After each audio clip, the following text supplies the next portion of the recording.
madaxweynayaasha Somaliland iyo maamul goboleedka Puntland ee Soomaaliya ayaa caawa ka wada hadlay sidii ay isaga kaashan lahaayeen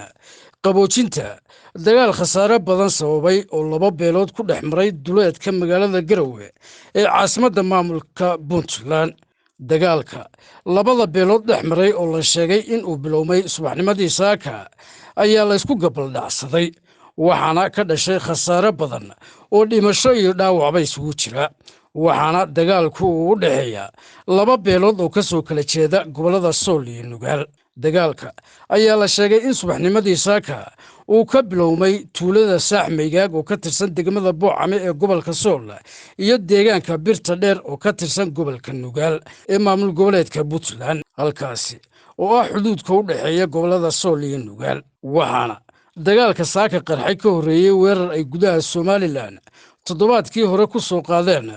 maleeshiya beelad dhalasho ahaan ka soo jeeda degmada Garowe oo halkaasi ku dilay 6 qof oo shacaba, iyada oo dhacdadaasi uu ka hadlay madaxweynaha Somaliland Muuse Biixi Cabdi oo duulaanka lagu soo qaaday dadka shacabka ee gobolka Sool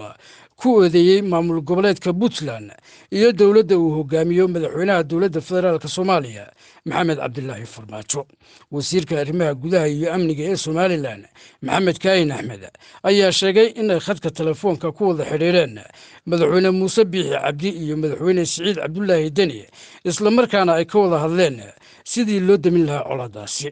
wasiirka arrimaha gudaha ee Somaliland oo caawa la hadlay warbaahinta waxa uu sheegay in xukuumad ahaan ay ka xun yihiin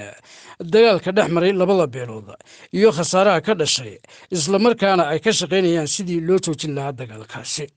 waxa uu wasiirku sheegay in xukuumadda Somaliland aanay wax lug ah ku lahayn dagaalka, balse waxa uu hurinta colaadaasi ku eedeeyay in ay ku lug leeyihiin maamul goboleedka Soomaaliyeed ee Puntland.